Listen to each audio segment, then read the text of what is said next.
The Yangtze, China's longest river, rising from the Qinghai Tibet Plateau, flows eastwards for 6,300 kilometers, eventually reaching圆陀角in Jiangsu province in eastern China, where it flows into the sea.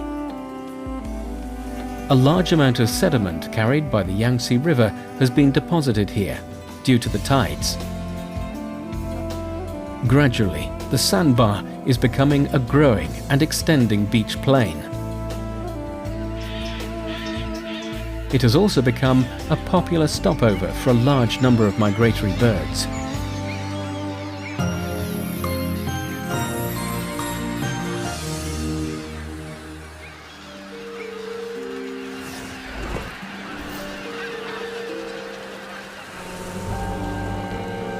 In the Yangtze River Delta to the north of圆陀角, abundant rivers carry huge amounts of sediment to the sea.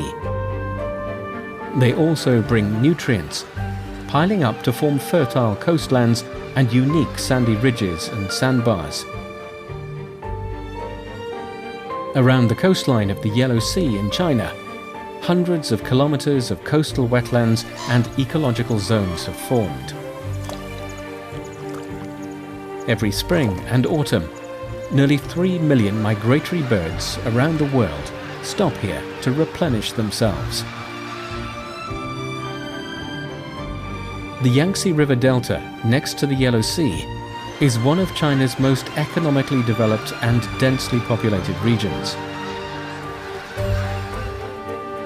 While the economy is developing rapidly, a large number of coastal wetlands have been preserved.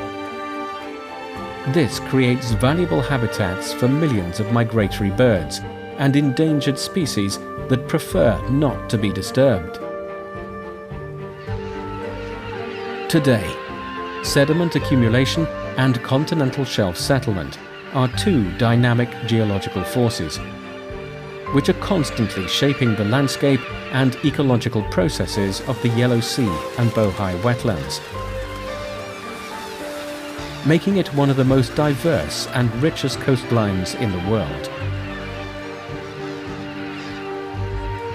It is an organic combination of natural, biological and human functions, and a key hub on the East Asian Australasian flyway of migratory birds.